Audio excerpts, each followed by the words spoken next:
सख्त बात है, लेकिन मैं आपके बीच में कह देता हूँ, वहाँ नहीं बोला हूँ कि दुनिया में जो खून खराबा हो रहा है हम भी बड़ी हद तक जिम्मेदार, इसलिए जिम्मेदार हैं। स्वामी विवेकानंद कहते थे भारत के पास एक संदेश है दुनिया को देने के लिए। ये संदेश दुनिया को शांति का मार्ग दिखा सकता है, एक नई व्यवस्था बना सकता है। हम उस संदेश को देने में सफल नहीं हुए, इस हद तक हम भी जिम्मेदार हैं। मेरा मानना है कि मैं पूरे वक्त इसी पे ही बोला हूँ कि जो दुनिया में खून खराबा हो रहा है ये इसलिए हो रहा है कि हमने सैद्धांतिक रूप में मानव प्रतिष्ठा को स्वीकार कर लिया है, लेकिन हजारों साल से या जब से भी है हमारी संस्कृतियाँ परिभाषित हुई हैं, मैं तुमसे बड़ा हूँ, मेरा तुम्हारे ऊपर प्रभुत्व होना चाहिए। दुनिया में अकेली संस्कृति भारत की संस्कृति है जिसके आधारभूत जो स्तंभ हैं वो रामचरितमानस है, गीता है, वेद है, जिसमें ये कहा गया है कि किसी के अंदर भी दूसरे के अंदर दिव्यता देखो।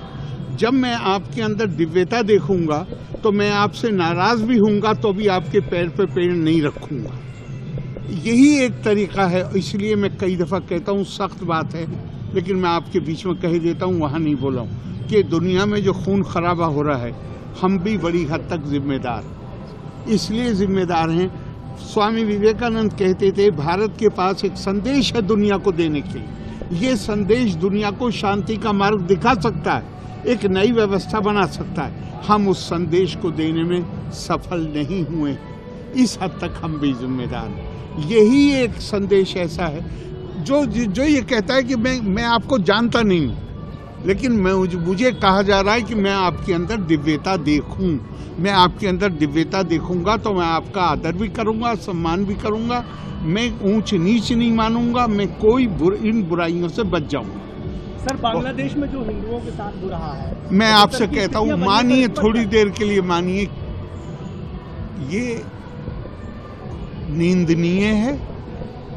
जिसको जितनी निंदा की जाए वो कम है, लेकिन ये बुनियादी तौर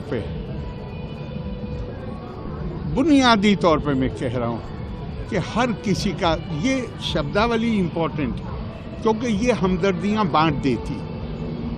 मानव अधिकार भी छोड़ दिए, मानव संवेदना का मामला है। राम के बारे में मैंने अभी कहा, वही मैं दोहरा देता हूँ कि भारत अकेली संस्कृति है जो एकात्मता पर आधारित है, और ये एकात्मता हमें हमारे इतिहास के मर्यादा पुरुषोत्तम भगवान राम, भगवान श्री कृष्ण, इनसे ही ये मिली है, और यही मूलभूत स्तंभ हैं। सामाजिक राजनीतिक विश्व की परेशानियों देखिए, इससे बढ़िया कोई रास्ता नहीं है कि मैं आपको ये मानूं, मैं आपके अंदर दिव्यता देखूं। मैं आपके अंदर दिव्यता देखूंगा तो मैं आपके पैर पे पैर नहीं रखूंगा, और अगर मैं आपको अपने जैसा दूसरा समझूंगा तो ये संभव है कि स्वार्थ में मैं आपके पैर पे पैर, लेकिन हमारी संस्कृति हमें कहती है दूसरे के अंदर दिव्यता देखो।